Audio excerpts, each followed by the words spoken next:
It was a Tuesday morning in early October when the phone rang. The kind of morning that felt ordinary. Gray skies, coffee brewing, the radio playing soft country songs in the background. She was folding laundry, still in her slippers, thinking about what to make for dinner later that week. Her son had called the night before, laughing about something silly his little cousin had said, and she'd gone to bed smiling. Life felt calm, safe, normal. Then the phone rang. She didn't recognize the number, but she answered anyway. Most people would. Maybe it was a school notice or a doctor's office or even a wrong number. But the voice on the other end wasn't cheerful or robotic or confused. It was flat, official, and it said words that made her knees go weak. "Ma'am, I'm calling from the Cedar Ridge County Detention Center. There's been an incident involving your son." Her heart dropped like a stone into deep water. She didn't scream. She didn't cry out. She just stood there, one sock still in her hand, staring at the wall like it might give her an answer. The voice kept talking, something about found unresponsive. Medical personnel responded, "We're so sorry." But the words blurred together like rain on a windshield. All she could think was, he was fine last night. He was laughing. He was fine. By the time she got to the detention center, it was already over. They wouldn't let her see him. Not right away. Procedures, they said. Paperwork. She sat in a cold waiting room with plastic chairs and flickering fluorescent lights, her hands shaking so badly she couldn't hold her phone steady. She kept replaying his last call in her head. He'd been pulled over for a broken taillight. Just a broken taillight. He didn't have his license with him, so they took him in for processing. He'd sounded annoyed but not scared. "Don't worry, Mom," he'd said. "I'll be home by morning," but he wasn't. They told her he'd died by suicide. Hanged himself in his cell, alone in less than 2 days. She didn't believe it, not then. Not ever. At the morgue, when they finally let her see him, she noticed things no one had mentioned.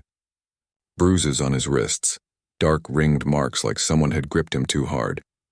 A scrape along his jawline. His knuckles were raw, as if he'd been in a fight. And his eyes. They were closed, but something about his face looked wrong. Not peaceful. Not like someone who'd chosen to leave this world. It looked like he'd been afraid. She asked questions. Polite at first, then louder, then desperate. Who was on duty that night? Why wasn't he on suicide watch if he was acting strange? Can I see the surveillance footage? Each time the answers were vague. Standard protocol. We're investigating. Records are sealed pending review. No one would look her in the eye for long. The sheriff's office sent a family liaison who spoke in soft tones but offered nothing real. Just pamphlets about grief counseling and a card with a hotline number. She kept the card. Not because she needed it, but because it was the only physical thing they gave her besides a plastic bag with his clothes, a wrinkled t-shirt, his sneakers, and a wallet with $23 in it. His phone was missing. They said it was lost during intake. She went home that night and sat on his bed. His room was exactly how he'd left it. Video game controller on the nightstand, laundry half folded on the chair, a half-empty water bottle on the desk. She touched his pillow, hoping to smell his cologne, but it just smelled like dust. That's when the numbness broke. She sobbed until her throat burned, curled up on his sheets like a child, clutching his favorite hoodie to her chest. She cried for hours, but by dawn something had shifted inside her. The grief was still there, deep, heavy, endless, but beneath it a new feeling had taken root. Suspicion, because none of it made sense. Her son wasn't depressed. He'd been saving up to fix his car. He'd talked about applying for a job at the community college. He'd teased her just last week about teaching her how to use TikTok. This wasn't a boy who wanted to die. This was a boy who'd been failed. She started writing things down, dates, times, names of people she spoke to. She called the detention center every day asking for updates. She filed a request for the autopsy report. When it finally arrived, it was full of medical jargon she didn't understand. But one line stood out. Cause of death, asphyxiation due to hanging. Yet the report also noted multiple contusions consistent with blunt force trauma. When she asked the coroner's office about that, they said it was not unusual in suicide cases. But she'd read enough online to know that wasn't always true. She began talking to neighbors, friends, anyone who might have seen him that night. One woman at the gas station remembered seeing police lights near the old bridge around 10 p.m. the same time her son was supposedly being booked. A mechanic down the street said he'd heard rumors that the night shift at the detention center had been short-staffed for weeks, and that temp workers were filling in. "They don't even run background checks on those guys," he muttered, wiping grease off his hands. She didn't sleep much.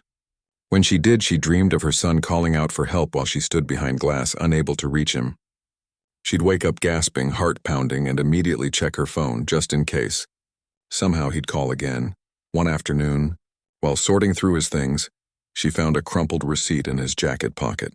It was from a diner downtown, dated the day he died. Timestamp 7:42 p.m. She remembered he'd texted her a photo of a milkshake from that place saying, "Best chocolate shake ever. Bringing you one tomorrow." That meant he'd been out, happy, eating, joking. Just hours before he was arrested. She took the receipt to the local newspaper. The reporter listened, nodded, even took notes, but didn't write a story. "Without hard evidence, it's just speculation," he said gently. "The system protects its own." But she wasn't looking for a story. She was looking for truth, so she kept digging. She drove to the county clerk's office and asked for public records about inmate deaths. They gave her a stack of forms to fill out, each one costing money. She paid. When the documents came back weeks later, most pages were blacked out with thick marker. Names redacted, dates hidden, whole paragraphs gone. But one page wasn't fully covered. In the corner, a handwritten note. Rourke cleared it. No issue. She didn't know who Rourke was. But she wrote the name down. She started watching the detention center. Not in a creepy way, just sitting in her car across the street during shift changes, noting license plates, counting how many guards came and went. She saw things that didn't add up. Guards laughing as they left at 3 a.m. Delivery trucks arriving at odd hours. Once she saw a man in a white coat, definitely not a guard, walk in through a side door with a briefcase. She took a photo with her phone. Blurry, but clear enough to see the logo on his jacket. Rourke Forensic Services. That night she looked up the name online. Dr. Evan Rourke. Private medical examiner. Contracted by 3 counties, including theirs. His website was sleek, professional, full of testimonials from law enforcement agencies. But when she dug deeper, into old news archives, court records, even Yelp reviews from years ago, she found whispers. A lawsuit dropped quietly. A complaint from a grieving family in another town. A retired nurse who'd said in an old forum post, "He signs off on anything they want." Her hands trembled as she printed the pages. This wasn't just about her son. This was a pattern. She told no one what she was doing.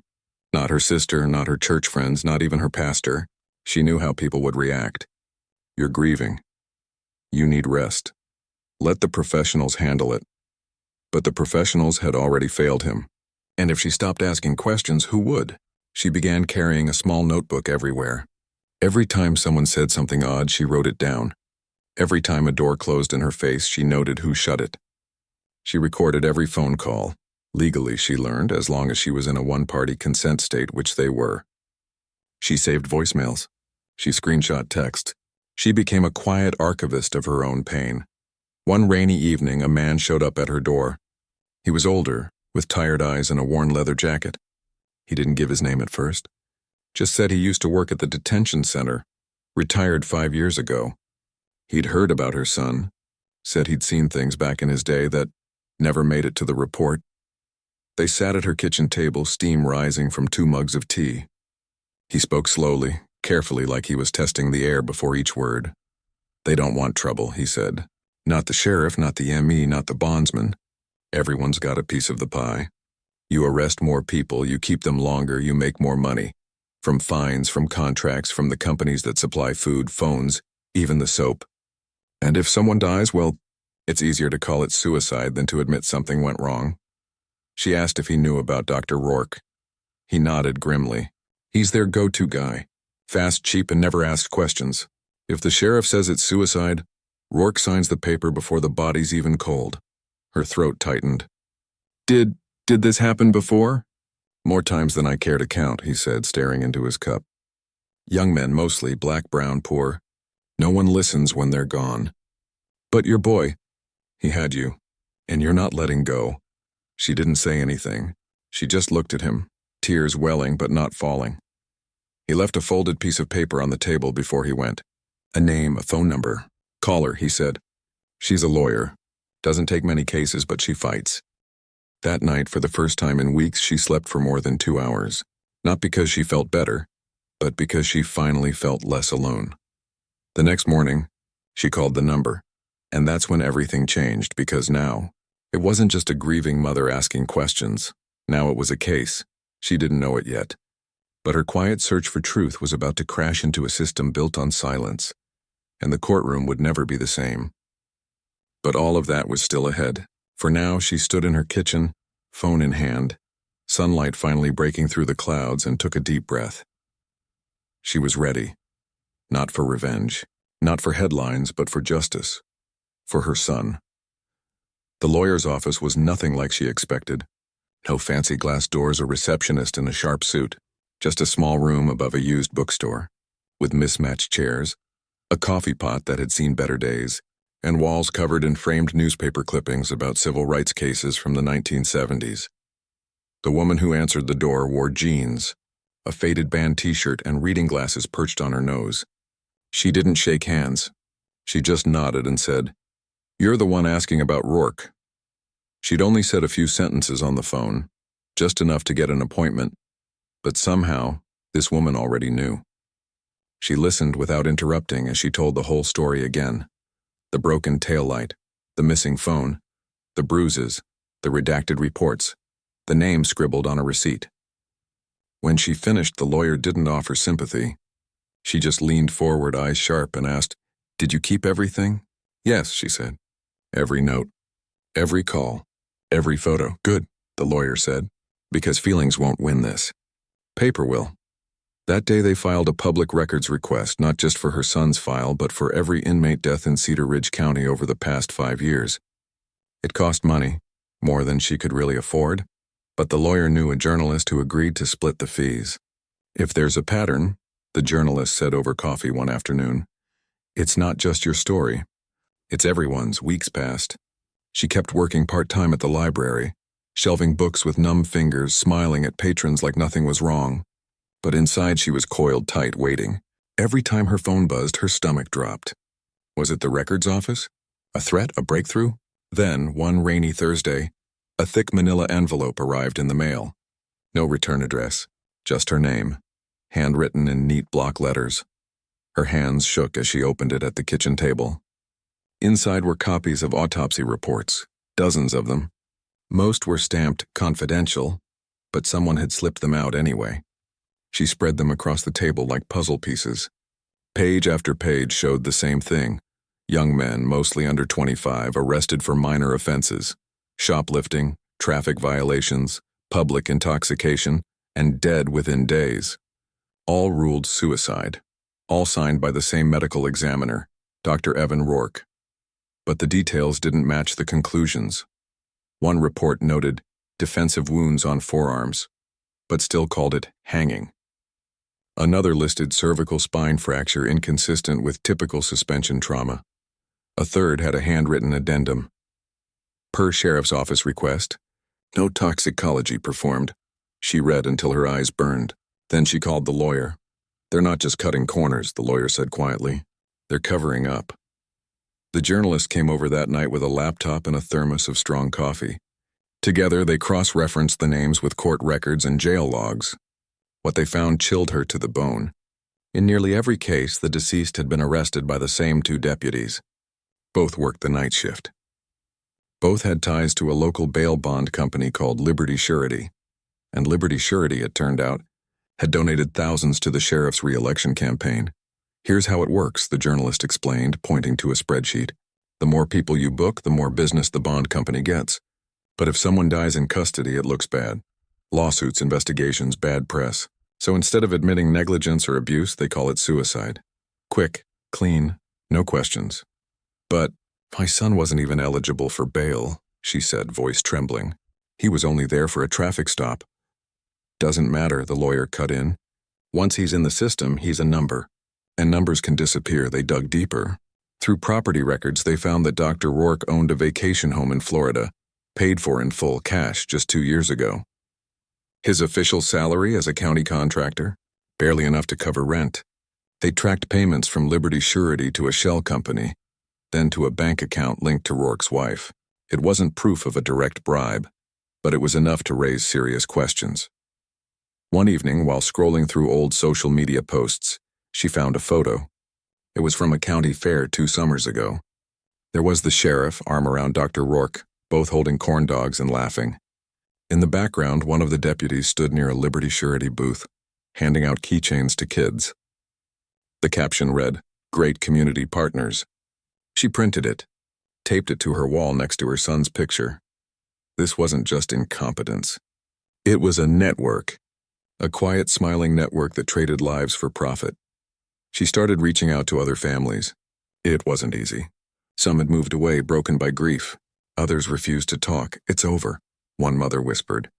"I just want to forget," but one woman answered.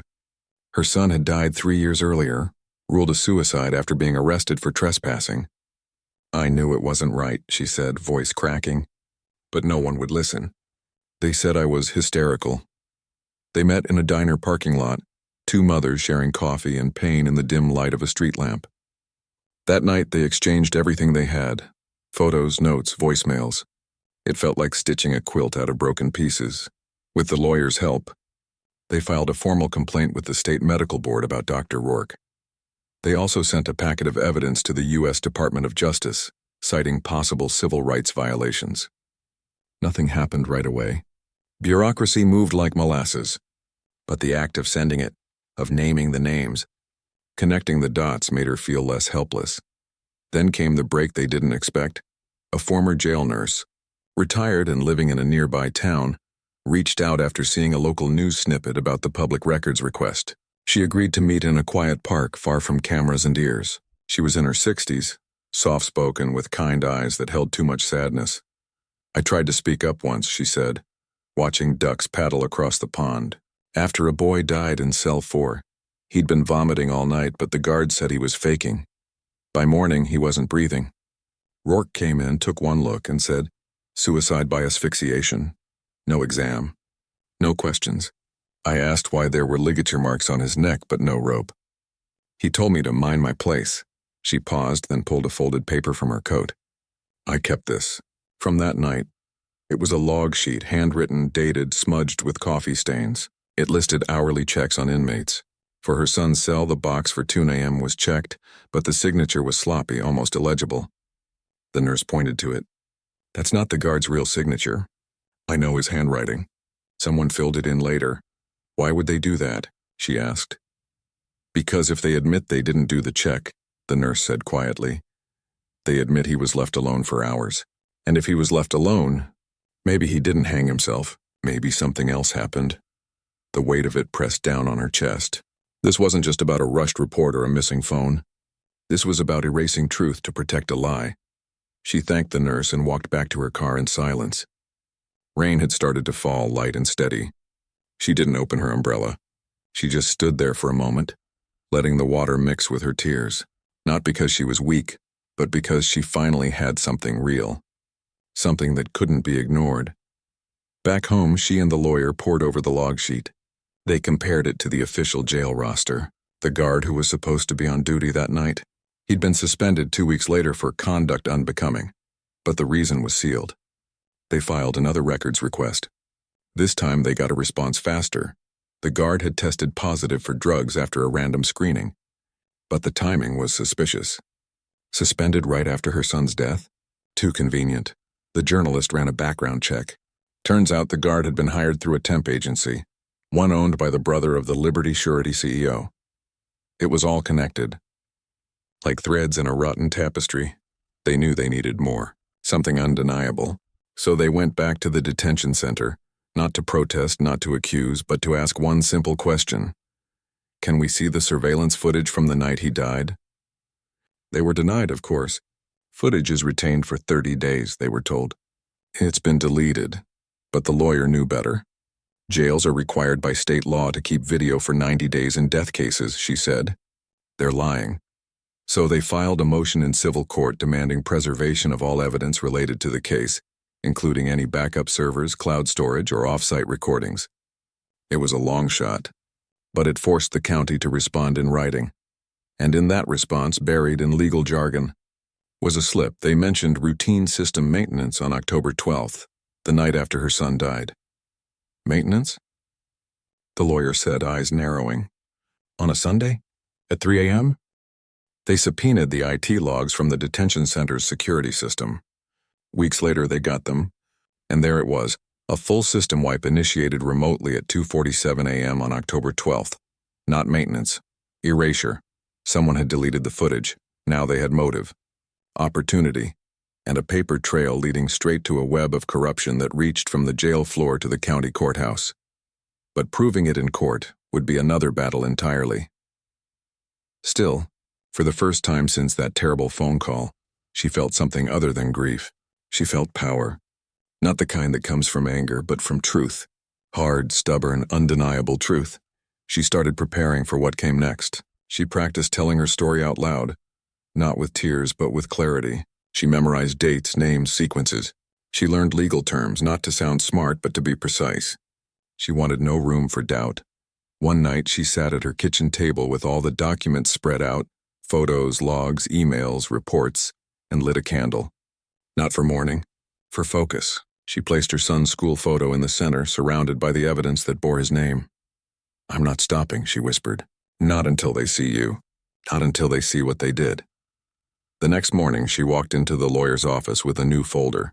On the front, she'd written in bold letters, "The truth about what happened to my son." Inside were 87 pages of facts, timelines, and witness statements. No opinions, no rants, just what happened. The lawyer flipped through it slowly, then looked up.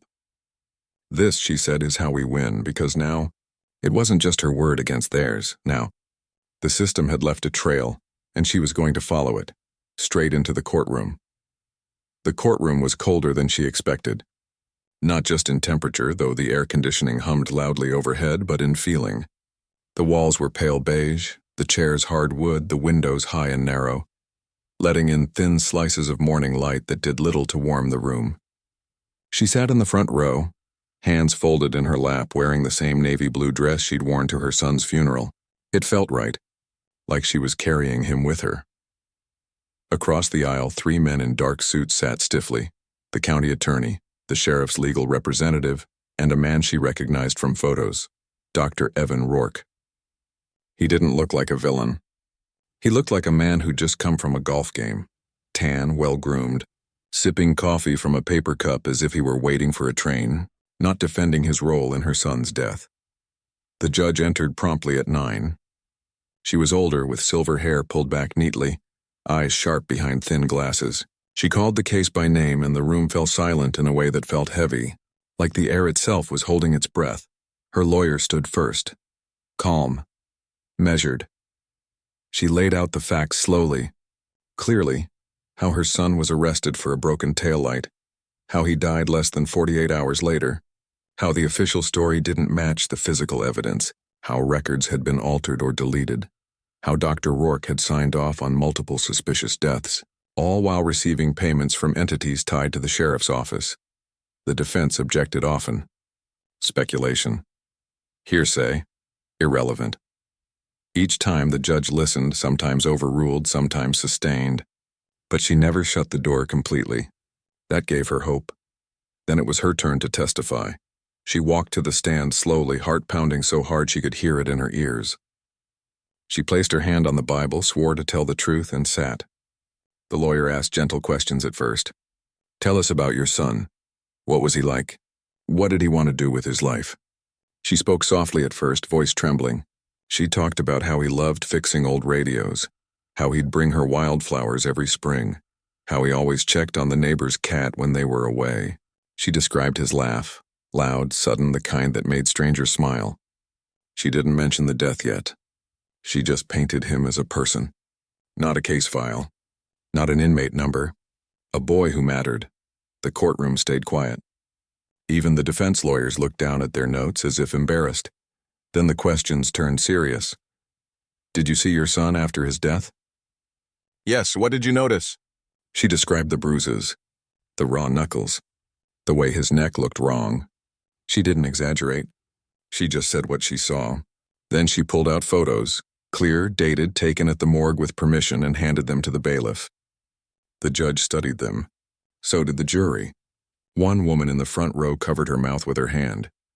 "Did you receive his personal belongings?" "Yes." "Was anything missing?" "His phone," she said. "They said it was lost during intake. But I know he had it. He texted me a photo from the diner that night." Her lawyer nodded. "And what about the jail's surveillance footage?" "They told me it was deleted after 30 days. "But you later learned that wasn't true?" "Yes, the law requires 90 days for death cases. And we found logs showing someone wiped the system remotely the night after he died." A murmur rippled through the room. The sheriff's lawyer stood abruptly. "Objection. This witness is not a digital forensics expert." "Overruled," the judge said coolly. "She's testifying to facts she learned through official documents." Her lawyer moved on. "Did you speak to anyone who worked at the jail?" She hesitated. This was the part she'd rehearsed 100 times. The part that could change everything or get thrown out. "Yes," she said. "A former corrections officer. And a retired nurse." She summarized what they'd told her. The fake log entries, the ignored distress calls, the pattern of rushed autopsies. Then she said, "I also spoke to someone who was inside the jail that night." The room went still. "Who?" her lawyer asked. "A man who was booked in the cell next to my son. He asked to remain anonymous for his safety. But he gave me a recorded statement." The defense shot to their feet. "Your Honor, this is outrageous. We've never been provided this recording. It's a clear violation of discovery rules." The judge turned to her lawyer. "Is this true?" Her lawyer didn't flinch. "We disclosed the existence of a confidential witness last week. The recording was provided to opposing counsel this morning, as permitted under Rule 26 for safety-sensitive material." The judge considered this, then nodded. "Play it." Her hand shook as she reached into her folder and handed a small digital recorder to the bailiff. The device was connected to the courtroom speakers. A hush fell over everyone. Even the clock on the wall seemed to stop ticking. She pressed play. At first, there was only static. Then a man's voice, low, nervous, speaking fast. "I saw what happened. Around 1:30 a.m., 2 guards came to his cell. They weren't doing rounds. They were angry. Said he'd been mouthy during booking. One of them opened the door. I heard yelling, then thuds, like fists hitting something soft. My son, no, the kid, he was begging them to stop. Then it got quiet, too quiet. Next thing I know, they're dragging him back in, saying he passed out. But his eyes were open, and he wasn't moving right. An hour later, they came back with a sheet over him. The recording ended with a click. For a full 10 seconds, no one moved. No one spoke. The air felt thick, charged, like before a storm breaks. Then the sheriff's lawyer exploded. "This is inadmissible. It's an anonymous, unverified recording. It could be fabricated. It violates my client's right to confront their accuser." Her lawyer stood calmly. "Your Honor, this is a civil wrongful death case, not a criminal trial. Hearsay is allowed if it goes to notice or pattern of conduct. And this recording corroborates physical evidence. The bruises, the deleted footage, the falsified logs." The judge didn't rule immediately. She leaned back, fingers steepled, eyes scanning the room. You could see the weight of it on her face, the knowledge that this wasn't just about one family anymore. This was about whether the system would protect itself, or finally face the truth. Then slowly she said, "The recording will remain part of the record. The jury may consider it as they see fit." A wave of tension rolled through the room. Reporters in the back scribbled furiously. One stood and slipped out the door, probably to file a breaking news alert. But the most telling reaction came from Dr. Rourke. He'd gone pale. He set his coffee cup down so hard it rattled. He wouldn't look up. Her lawyer turned back to her. "Is there anything else you'd like the court to know?" She took a deep breath, looked straight at the jury. Not with anger, not with tears, but with quiet certainty. "Yes," she said. "My son didn't kill himself. He was failed by people who were supposed to keep him safe. And if we don't say that out loud, if we let them call it suicide again and again, then it'll happen to someone else's child. And I won't let that happen." She stepped down from the stand. Her legs felt weak, but her mind was clear. She'd said it. In front of God and the law and strangers who now knew her son's name, the defense called their witnesses next. The sheriff took the stand, stiff and rehearsed. saying he trusted his staff and followed all protocols. Dr. Rourke testified that his findings were medically sound and based on standard practice. But under cross-examination, he stumbled. When asked why he never ordered toxicology in any of the 14 suicide cases he'd signed off on in 3 years, he said it wasn't necessary.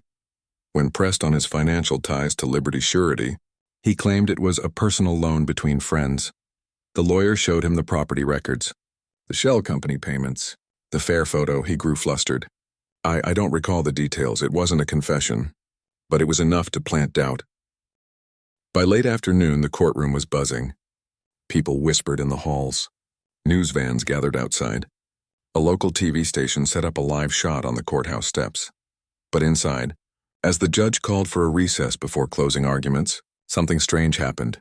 The judge didn't just say, "We'll reconvene tomorrow." She paused, looked directly at the defense table, then at her. Then she said very quietly, "Counsel, please remain behind.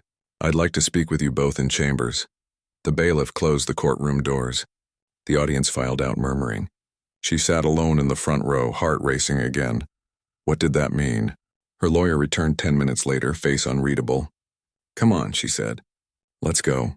In the car, she finally asked what happened. Her lawyer kept her eyes on the road. "The judge is worried. She's seen enough to know this case could blow open a lot more than just your son's death. She hinted that the county might be open to settlement talks." "Settlement?" she said, stunned. "But I don't want their money. I want them to admit what they did." "I know," her lawyer said gently, "but sometimes the system only listens when it's scared. And right now, they're scared." That night she couldn't sleep. She kept replaying the recording in her head. The man's voice, the thuds, the silence after. She thought about the jury, ordinary people just like her who'd heard it too. Would they believe it? Would they care? She walked to her son's room and sat on his bed. Moonlight came through the window, casting long shadows.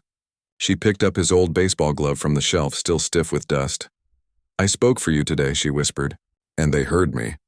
For the first time in months, she didn't feel alone in the fight because the courtroom hadn't silenced her. It had amplified her, and now the truth was out, floating in the air, impossible to ignore. Whatever came next, settlement, trial, investigation. She'd already done what mattered most. She'd made them listen. The morning after the courtroom recording played, she woke to the sound of her front window rattling. At first, she thought it was wind, but when she pulled back the curtain, she saw it, red spray paint across her porch. Drop it or disappear. Her breath caught. She stepped back, heart hammering, and locked the deadbolt even though it was already locked. She called the police, but the officer who came barely glanced at the message. "Kids playing pranks," he said, scribbling something in a notepad. "Happens all the time." He didn't take photos. Didn't dust for prints, just tipped his hat and left. She stood on the porch long after he drove away, staring at the ugly words dripping down her white siding. This wasn't kids. This was a warning, and it meant she was getting close. That same day, her supervisor at the library called her into the back office. The woman wouldn't meet her eyes. "Budget cuts," she mumbled. "We're restructuring. Your position is being eliminated." She handed her a small envelope with 2 weeks' pay and a generic, "Thank you for your service" card. No explanation. No chance to appeal. Just gone. She walked out holding a cardboard box with her coffee mug, a framed photo of her son, and a half-finished crossword puzzle. Rain started to fall as she got to her car. She didn't cry. She just sat there for a long time, windshield wipers thumping like a slow heartbeat. It wasn't just her job. Within days, strange things kept happening. Her mailbox was knocked over. Her tires were slashed, not slashed exactly, but punctured in a way that looked accidental until she saw it happen twice. Once she came home to find her trash cans overturned, garbage strewn across the lawn like someone had been searching through it. And the text started. Anonymous numbers, always the same message. "You don't know what you're messing with," she told her lawyer. The lawyer's face went tight. "This is intimidation," she said. "They're trying to scare you into silence." "But why now?" she asked. "The trial isn't even over." "Because you made them look weak," the lawyer said. "And people in power hate that more than anything. Then came the worst blow. The local newspaper, the one that had barely covered the case, suddenly pulled its reporter off the story. Editorial decision, they said. When she called the journalist, his voice was low, strained. They threatened to sue the paper for defamation if we run anything else without irrefutable proof. My editor folded.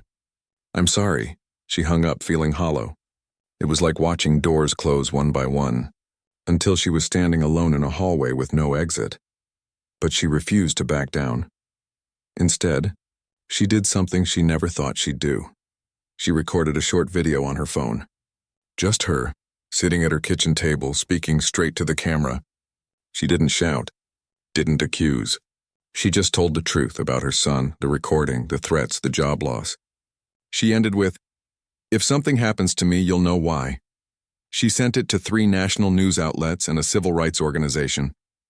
She didn't post it online herself. She was too scared it would get taken down or twisted. But within 48 hours, one of the networks reached out. They wanted to interview her. The day the news crew arrived, she cleaned her house from top to bottom. Not to impress them, but because she wanted her son's photo on the wall to be seen clearly. She wanted the truth to look clean, even if the system was dirty. The interview aired on a Sunday night. Millions saw it. By Monday morning, her phone wouldn't stop ringing, not with threats, but with messages of support. Strangers sent flowers. A retired teacher mailed her a handwritten letter saying, "My brother died the same way in 1998. No one listened then. I'm listening now." A group of college students started a petition calling for a federal investigation, and then, the breakthrough she'd been waiting for. The FBI called, not the local office, not the county, the real FBI. An agent introduced herself, calm and professional, and said they'd been monitoring the case since the courtroom recording surfaced. "We've received multiple complaints about civil rights violations and possible obstruction of justice in Cedar Ridge County," she said. "Your testimony was a turning point. We're opening a formal inquiry." She sat down hard on the couch. For the first time in months, she felt like she could breathe. But the fight wasn't over. The county doubled down. The sheriff held a press conference, calling the recording a hoax and accusing her of exploiting her grief for attention. Dr. Rourke released a statement saying his work met all professional standards, and behind the scenes, they went after her lawyer. A complaint was filed with the state bar, accusing her of withholding evidence and coaching witnesses. It was baseless, but it meant her lawyer had to spend weeks responding to paperwork instead of preparing for trial. "They're trying to drain us," her lawyer said wearily over coffee. Time, money, energy. Classic tactic, but something had changed. The public wasn't buying the county's story anymore. Protesters started gathering outside the courthouse, quiet, respectful, holding signs that read "Justice for him" and "Stop covering up deaths." Local churches organized vigils. Even some former deputies spoke out anonymously, confirming the culture of fear inside the jail. Then, a miracle. The man who'd made the recording, the inmate in the next cell, came forward. He showed up at her lawyer's office with a hood over his head and a lawyer of his own. He was out on parole now, working construction, trying to rebuild his life. But he couldn't sleep knowing what he'd seen. "I didn't want to get involved," he said, voice rough. "But after I saw your interview, I knew I had to do the right thing." He signed an affidavit, gave his real name, agreed to testify if the FBI could guarantee his safety. That affidavit changed everything. With his statement, the deleted footage, the falsified logs, and the financial trail, the pieces snapped together like a lock clicking open. The FBI subpoenaed Liberty Surety's internal emails. They found messages between the CEO and the sheriff discussing keeping intake numbers high and avoiding negative incidents. In one, the sheriff wrote, "Rourke handles the paperwork. No issues. It was all there, in black and white." Still, the pressure on her didn't stop. One evening, as she walked home from the grocery store, a black SUV slowed beside her. The window rolled down. A man she didn't recognize stared at her for a long moment, then drove off without saying a word. She ran the rest of the way home, groceries spilling from her arms. That night, she packed a small bag, just clothes, her son's photo, the case files, and stayed with her sister in the next town over. She didn't tell anyone where she was going, not even her lawyer at first. But even in hiding, she kept working.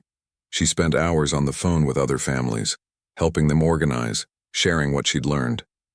She reviewed documents with the FBI agent, pointing out inconsistencies they'd missed.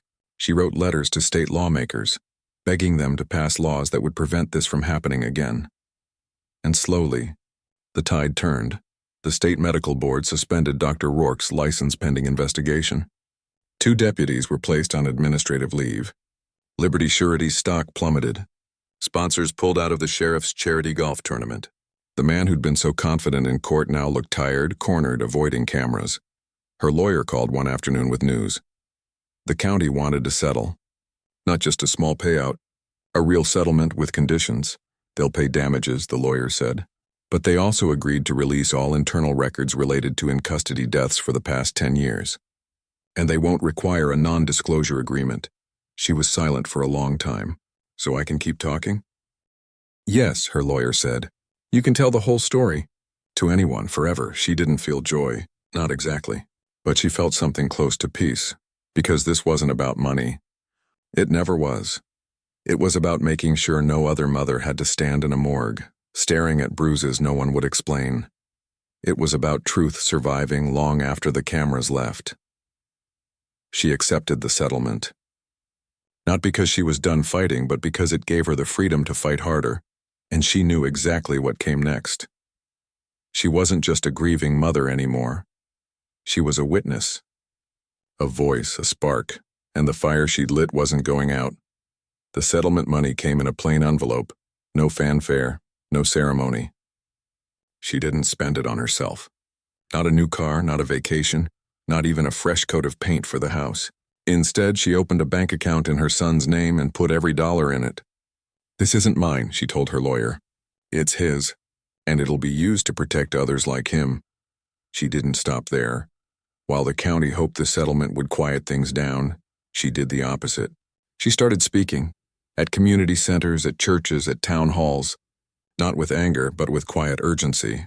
She carried a folder with her everywhere.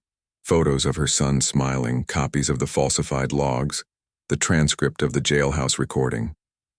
She didn't want people to remember him as a victim. She wanted them to see him as a person and to understand how easily the system could erase someone just like him. Her voice began to reach farther than Cedar Ridge.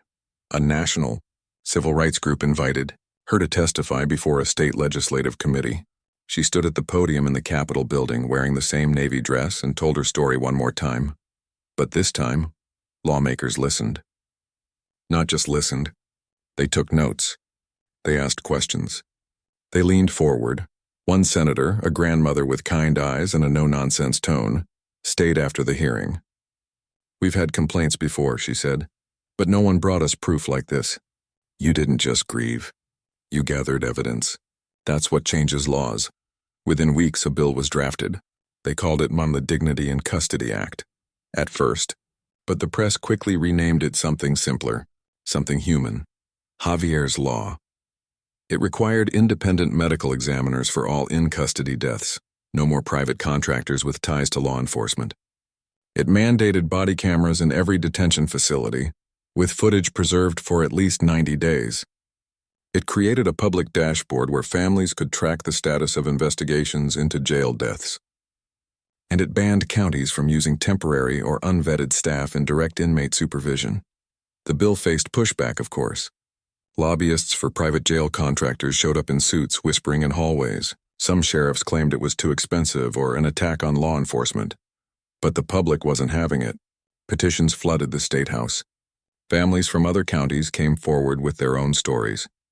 And every time someone tried to water down the bill, she was there, calm, clear, holding up her son's photo like a shield. Then came the day she never thought she'd see. The governor signed the bill into law in the state capitol rotunda.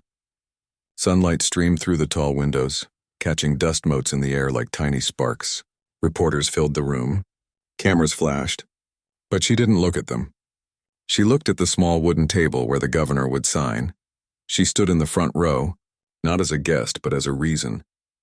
When the governor finished signing, he turned to her, held out the pen and said, "This belongs to you." She took it. It felt heavier than it should have. Afterward, a reporter asked how she felt. She didn't say relieved or vindicated. She said, I feel like my son's name means something now.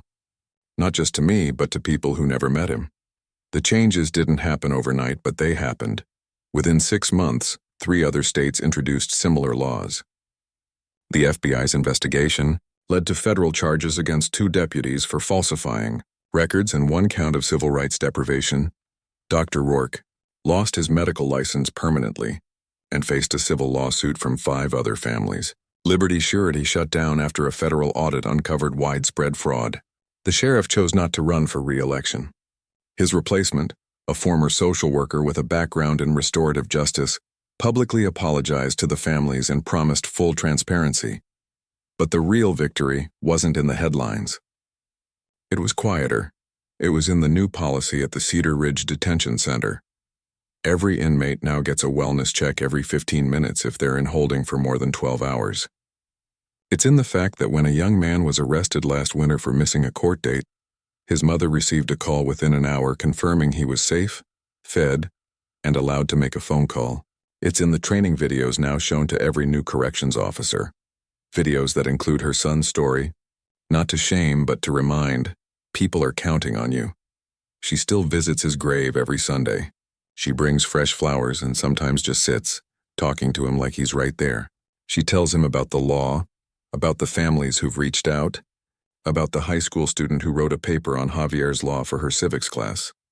I didn't do this for fame, she tells him. I did it so your life wouldn't be forgotten in a file marked closed. She also started a small nonprofit, just her and 2 volunteers at first, called Mir, Seen and Heard. They help families navigate the confusing, often cruel bureaucracy that follows a death in custody. They teach people how to file records requests, how to find legal aid, how to protect themselves from intimidation. They don't offer answers. They offer companionship, because no one should have to walk that road alone. One spring afternoon, a woman showed up at her door, late 30s, eyes red from crying, holding a crumpled photo of her teenage son. He'd been arrested for curfew violation, found dead 2 days later. They said it was an overdose, the woman whispered. But he didn't use drugs, never. She didn't offer empty comfort. She made tea. She pulled out her folder. And she said, "Tell me everything. From the beginning." That night she added a new page to her notebook. Not for revenge. Not for rage. But for truth. Because she'd learned something powerful. Grief doesn't have to be silent. It can be a megaphone. And sometimes the quietest voices are the ones that shake the ground. Years later, when people ask how she kept going when everything seemed hopeless, she doesn't talk about courage. She talks about love. I loved my son too much to let them bury the truth with him, she says. And love doesn't quit. It just finds a way. She still lives in the same house. The red paint is long gone, scrubbed away, but she left a small patch near the foundation, just a faint stain. Not as a reminder of fear, but of how far she'd come. Every time she sees it, she remembers they tried to silence her. But silence was never her language. Her language was action, paperwork, persistence, presence. And in the end, that was louder than any courtroom, any threat, any lie. The system didn't change because of a hero. It changed because a mother refused to look away. Now, when new families come to her, scared, confused, broken, she doesn't promise justice. She promises something more real. I'll walk with you, she says. Every step. Because she knows what it's like to stand alone in a cold room, holding a plastic bag with your child's clothes, wondering if anyone will ever care. And she made sure that no one else has to wonder that again. The courtroom that once tried to silence her didn't just hear her words that day. It echoed them. And somewhere, in detention centers across the state, in offices where policies are written, in the quiet moments when an officer chooses kindness over cruelty, her son's name lives on, not in marble, not in monuments, but in change, real, lasting, human, and that she knows is the only memorial he ever needed.